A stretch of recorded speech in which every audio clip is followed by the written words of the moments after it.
Big Boss Kannada season 12ರಲ್ಲಿ ಅಶ್ವಿನಿ ಗೌಡ ಅವರ ಹೊಸ ವರ್ಷನ್ ಇತ್ತೀಚೆಗಷ್ಟೇ ಆರಂಭ ಆಗಿತ್ತು. ಮೊದಲು ಕೂಗಾಟ, ಅವಾಚ್ಯ ಪದ ಬಳಕೆ ಮಾಡಿಕೊಂಡು ಓಡಾಡುತ್ತಿದ್ದ ಅವರು ನಂತರ ಬದಲಾದರು. ಇತ್ತೀಚೆಗೆ ಅವರು ಬಹುತೇಕ ಸಂದರ್ಭದಲ್ಲಿ ಮೌನವಾಗೇ ಇರುತ್ತಿದ್ದರು. ಯಾರೇ ಎಷ್ಟೇ ಟ್ರಿಗರ್ ಮಾಡಿದರೂ ಅವರು ರೇಗಾಡುತ್ತಾ ಇರಲಿಲ್ಲ, ತಾಳ್ಮೆಯಿಂದ ವರ್ತಿಸುತ್ತಿದ್ದರು. ಆದರೆ ಈಗ ಅವರ ಹಳೆಯ ವರ್ಷನ್ ಮತ್ತೆ ಆರಂಭ ಆಗಿದೆ. ಅವರು ಗಿಲ್ಲಿಗೆ ಬಾಯಿಗೆ ಬಂದಂತೆ ಬೈದಿದ್ದಾರೆ. ಧ್ರುವಂತ್ ಹಾಗೂ ಅಶ್ವಿನಿ ಗೌಡ ಒಂದೇ ಕಡೆ ಕುಳಿತಿದ್ದರು. ಅಲ್ಲಿಯೇ ಗಿಲ್ಲಿ ಕೂಡ ಇದ್ದರು. ಇಬ್ಬರ ಮಧ್ಯೆ ಮಾತಿನ ಚಕಮಕಿ ಶುರುವಾಗಿದೆ. ಇಬ್ಬರು ಕಿರಿಕ್ ಮಾಡಿಕೊಂಡಿದ್ದಾರೆ. ಗಿಲ್ಲಿ ಮಾತನಾಡಿದರು ಎಂದು ಅಶ್ವಿನಿ, ಅಶ್ವಿನಿ ಮಾತನಾಡಿದರು ಎಂದು ಗಿಲ್ಲಿ, ಹೀಗೆ ಮಾತಿಗೆ ಮಾತು ಬೆಳೆದಿದೆ. ತಾಳ್ಮೆ ಕಳೆದುಕೊಂಡ ಅಶ್ವಿನಿ ಅವರು ಗಿಲ್ಲಿಗೆ ಜೋಕರ್, ಥರ್ಡ್ ಕ್ಲಾಸ್ ಎಂದೆಲ್ಲ ಬೈದಿದ್ದಾರೆ. ಅಶ್ವಿನಿ ವಿರುದ್ಧ ಏಕವಚನ ಪದ ಬಳಕೆ ಮಾಡಿದರು ಗಿಲ್ಲಿ.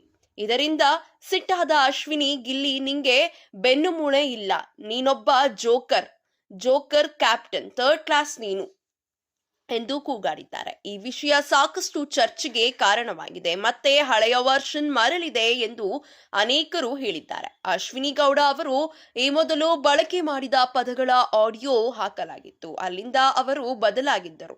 ಈಗ ಮತ್ತೆ ಕೂಗಾಡಿ ಸುದ್ದಿಯಾಗಿದ್ದಾರೆ.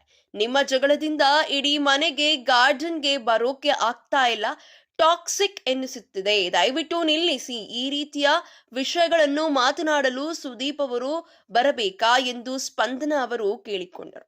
ಆದಾಗ್ಯೂ ಧ್ರುವಂತ್ ಮಾತು ನಿಲ್ಲಿಸಲಿಲ್ಲ.